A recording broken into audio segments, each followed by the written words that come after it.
E agora... Não, isso não é um tubarão, viu, gente? Isso aqui é um golfinho, e ele está aqui. Você já sabe por quê? Porque vamos receber aqui o nosso querido professor e biólogo Edris Queiroz, que está acompanhado da Natália hoje. Tudo bem, Edris? Tudo bem? Bem-vindos. Bem-vinda, Natália. Prazer te receber aqui. Hoje nós estamos tranquilos, né, Edris? Então nós vamos falar aqui de um grupo, né, de animais muito legais que estão muito próximos da gente, né? São os mamíferos marinhos e nós trouxemos aqui algumas coisas de baleia, de golfinhos, certo. E a gente vai explicar para o pessoal em casa. Mas só que antes a gente tem um vídeo, né? Aí, vamos dar uma olhada para ver se o pessoal está fazendo a coisa certa? Vamos ver, olha aí.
Então o vídeo mostrou pra gente alguns golfinhos encalhados, né? E o pessoal tentando levá-los de volta pra água, mas puxando pelas barbatanas. Pelas nadadeiras, tudo. Então, isso aconteceu há pouco tempo atrás, lá em Arraial do Cabo, né? E assim, as pessoas ficaram desesperadas, né? Porque os golfinhos acabaram encalhando ali e foram lá tomar aquela atitude de puxar. Será que isso tá certo ou tá errado? Não sei, você é o especialista. Então, é uma coisa muito legal pra gente estar falando. Porque a gente sabe que a intenção foi boa, né? Então, a intenção foi boa, mas a primeira coisa que a gente precisa saber, por que os animais estão se encalhando, né? Então, os golfinhos, como as baleias, muitos deles acabam encalhando, às vezes por alguns fenômenos que são próprios dos animais mesmo, né? Alguns fenômenos naturais, né? Outros por fenômenos artificiais que o homem acaba provocando, mas no caso ali não dava para a gente saber. O que a gente, depois de estudos, percebendo, o que a gente viu é que eles estavam atrás de um cardume de peixes, a praia ali tem um tombo, né? Então, os peixes conseguiram passar, a onda trouxe os golfinhos e eles acabaram encalhando. Naturalmente, eles iam conseguir sair. Certo. No momento, as pessoas ficam desesperadas, querem ajudar, né? Então, elas pegaram pelas nadadeiras caudal ali, estão puxando, só que isso é muito perigoso, né? Por quê? Então, o que pode acontecer quando a pessoa puxa, então, o golfinho? Então, assim? É um animal muito forte. Se a gente perceber aqui, olha a boca desse bicho, ele tem dentes pontiagudos. O animal, às vezes, se sentindo ameaçado, ele pode virar e dar uma mordida e dilacerar a perna da pessoa. Fora que na nadadeira caudal dele, ele tem uma força muito grande. Dependendo do tamanho do animal, ele pode virar e bater e machucar. Às vezes tinha crianças, outras pessoas ali, poderia ter sido o pior de tudo. É que o pessoal não fica nem com medo, porque fala, o golfinho é tão bonitinho e tal, é fofinho, né? Então, mas foi muito legal a ação. Para aquele momento, realmente, eles acabaram ajudando, mas não é isso que a gente deve fazer quando a gente encontra um animal encalhado. Quando isso acontece, qual que é a atitude que a gente tem que tomar? Então, a primeira coisa é saber se naquela região tem algum grupo que faz o resgate de golfinhos, de baleias, essas coisas todas, entrar em contato com o Corpo de Bombeiros, com a Polícia Ambiental, com a Guarda Municipal Ambiental da região. O primeiro passo é a gente chamar pessoas que entendem para tomar uma atitude correta, tá?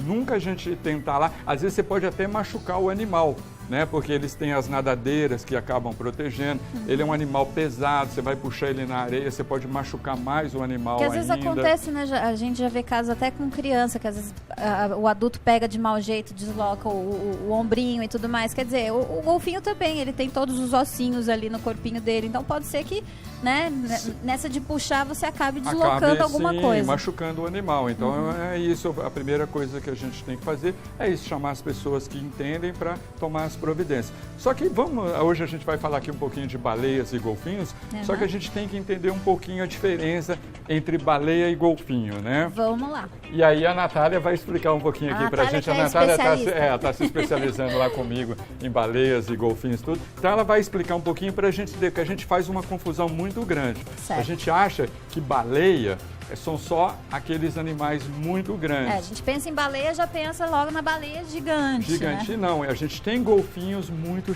grandes também. A gente, só para ter uma ideia, a baleia cachalote, que é aquela do Moby Dick, aquela que na lenda engoliu, tem um personagem da Bíblia, tudo. Na realidade, aquilo não é uma baleia, aquilo é um golfinho. O cachalote é um golfinho.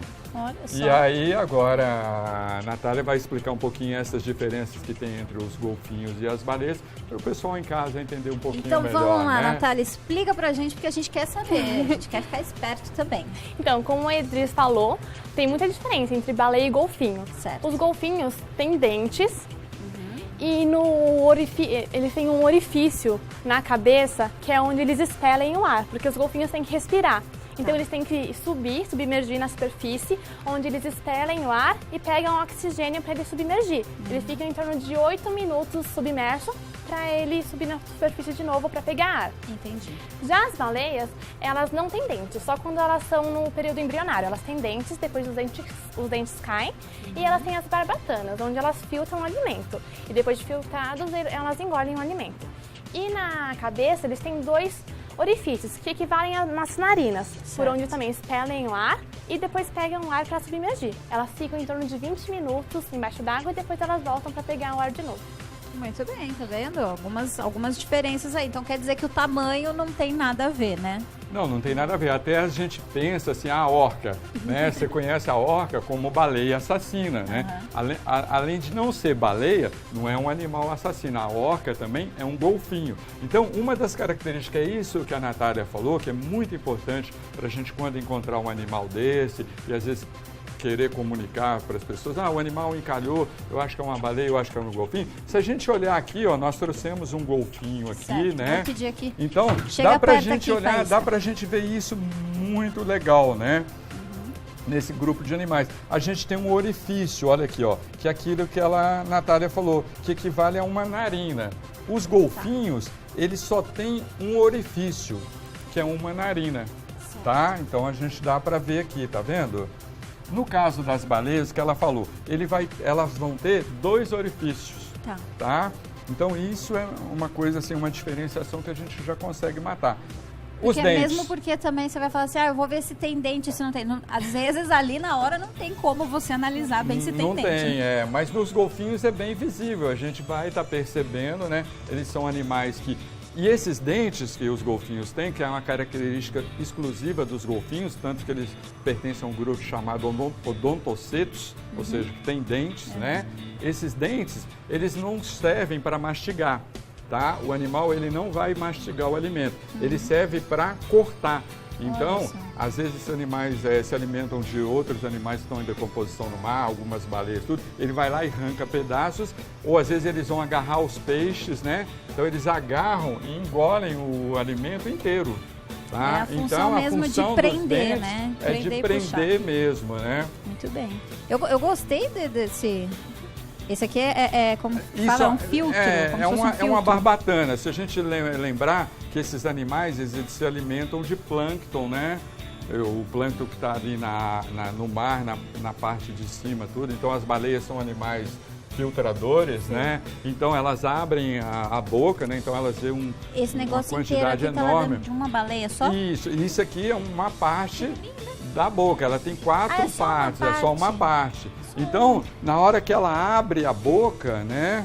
A Natália pode me ajudar melhor aqui e explicar. Ó, já tem eu, a Edris e a Natália aqui. Então, essa aqui é de uma baleia mink, né? Mink. De uma baleia mink, tá? Não é pink, viu, Não, gente? é mink, é mink. É uma baleia comum que ocorre em toda a nossa costa aqui do Brasil, tá?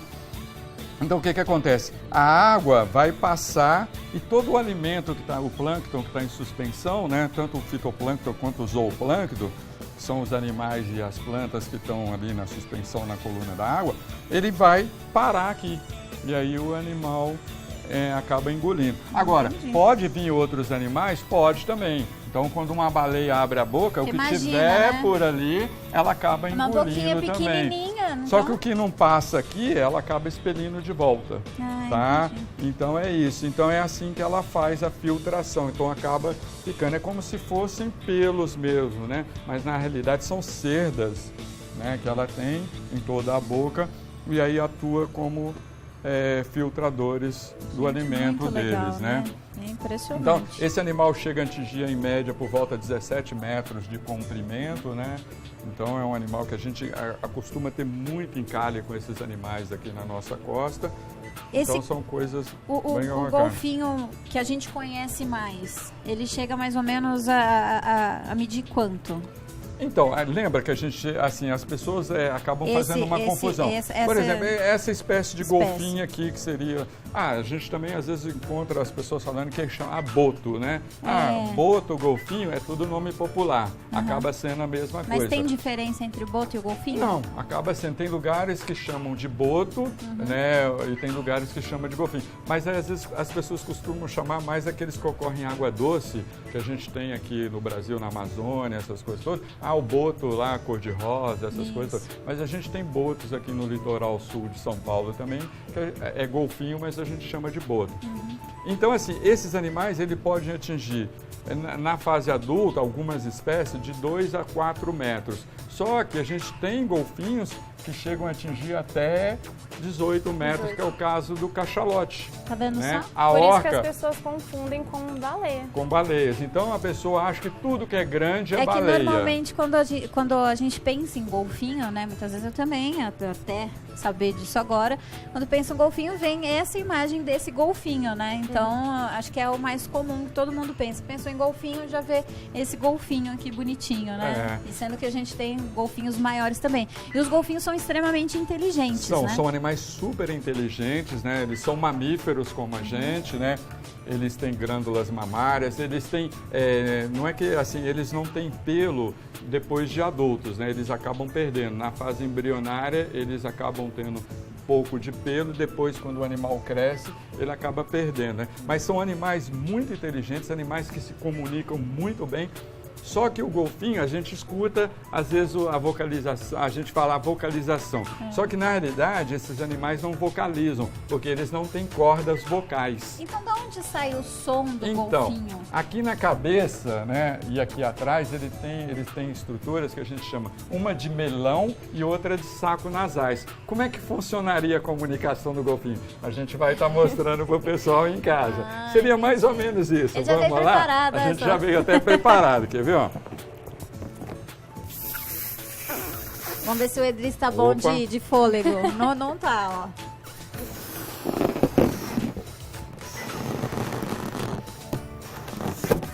Traz aqui o microfone, vamos lá. Eles fariam...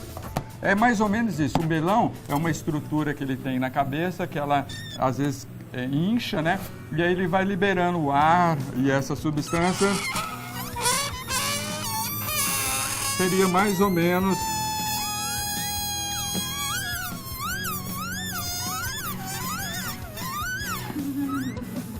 Tá vendo só? Agora, quando Então, seu pai fala pra você, para de fazer esse barulho, você fala, pai, eu estou treinando para me comunicar com os golfinhos. É isso mesmo. E ó, tem um grupo de cientistas russos que estão estudando os golfinhos assim há quase 30 anos, tudo. E eles descobriram agora que assim, cada golfinho tem uma forma de comunicação individual, tá? Porque é assim que as fêmeas acabam localizando os filhotes nos oceanos. Para imaginar. A fêmea está ali com o bicho, o filhote ele vai ficar amamentando até os 4 anos de idade. Certo. Então, se ela não reconhecesse a particularidade do som dele, como é que ela ia chamá-lo? Então, cada um tem a sua forma de comunicar. Então, para o bicho não se perder, cada um desenvolveu uma forma. É que nem quando a gente está num lugar e fala assim, mãe! De repente, todas as mães olham, né? Mas aí a sua sabe, opa, é minha filha, peraí. Então, essa voz é da minha filha. No meio de centenas, a mãe consegue identificar. Ela volta. E nos oceanos, as fêmeas também fazem isso com os filhotes. Então ela se comunica com ele, com aquele dialeto próprio, e esse grupo de cientistas russos descobriu que os golfinhos têm até 41 formas diferentes de se comunicar. Então eles têm um dialeto próprio que eles chamam de golfinhês, né? Golfinhês, Então é uma coisa muito legal nesse grupo de animais. São super inteligentes, eu acho muito bonitinho. Com o ser humano, tem um filme que eu adoro, mas eu tô tentando lembrar o nome desde o começo, que é de um golfinho que fica amiguinho de um cachorro. Ah, eu já ouvi falar, eu não lembro. É muito também, bonitinho, né? É muito legal. Que foi baseado numa história Isso, real. Ele salva o cachorro, aí depois eles criam um vínculo amigos, de amizade. Tudo. E eles têm essa característica mesmo. Até tem assim casos de registro de golfinhos que salvam pessoas que estão morrendo afogadas, só que também tem casos de golfinhos que pegam a perna da pessoa e puxam a pessoa para baixo. Então, cada caso é um caso. Cada caso é um caso, não tem então jeito. Não dá pra gente ter certeza. Mas é um grupo que ainda tem muita coisa pra gente estudar. A importância de se preservar esses animais é muito grande. As pessoas pescam esses animais, né? Capturam eles achando que é peixe, acho que é tudo peixe, na realidade são mamíferos, né? Então as pessoas capturam, processam ele, né, e dão de comida aí, às vezes como atum, como um monte de outras coisas. Principalmente o pessoal, às vezes, oriental, tem essa característica de se alimentar da carne do golfinho, né? Certo. E é um animal que também está quase no topo da cadeia alimentar e ajuda a fazer um equilíbrio muito grande, como as baleias também. Então, ou seja, a gente tem que sempre ajudar a natureza, né? É verdade. Ela estava sempre bonitinha, tal, até o homem começar a invadir ali. Então a gente tem que sempre pensar, poxa, se ele existe, tem um motivo especial, ele tem a sua importância também ali na natureza. Então, não é simplesmente, é um peixinho, eu vou pescar e tá tudo resolvido, né? Tem que pensar direitinho antes de fazer. E se você quiser conhecer mais sobre os golfinhos, as baleias, sobre tubarões e outros animais, o Edri está sempre à disposição. E a gente abriu agora um projeto lá no Instituto, que é o projeto SOS Tubarões. Além de salvar os tubarões, nós também estamos nessa campanha para salvar as baleias, os golfinhos, né? E o pessoal que quiser participar, é só curtir lá a página do IBIM no Facebook, o site do IBIM, né? Tá tudo aí na sua telinha para ficar bem fácil e não ter erro. Eu quero agradecer a sua presença aqui, Edris, e agradecer a Natália também. Eu só posso dar um agradecimento muito rápido? Pode, por favor. Tem um pessoal que, assim, a gente vem aqui, né? A gente sabe que o IBIM é uma ONG, né? Então a gente às vezes precisa de patrocínio, essas coisas todas. E tem um pessoal de uma empresa que acabou patrocinando esse projeto dos tubarões, então eles estão doando muita coisa legal. E eu queria agradecer essas duas pessoas Quem são? Que é o senhor Nelson Ida, né, que é diretor comercial da Electroplastic, né, que doou um monte de coisa pra gente. Então, o nosso trabalho, graças a Deus, está aí na frente por causa dessas parcerias. Então, muito obrigado a ele e a Andréia, né, também lá da Electroplastic. É isso aí. Então, um beijo pro seu Nilson e pra Andréia. Obrigada pelo carinho aí com o IBIM, né? Pela ajuda de vocês e parabéns pela iniciativa. E quem quiser mais pode ajudar sim, que a sua ajuda é muito importante pro IBIM, viu?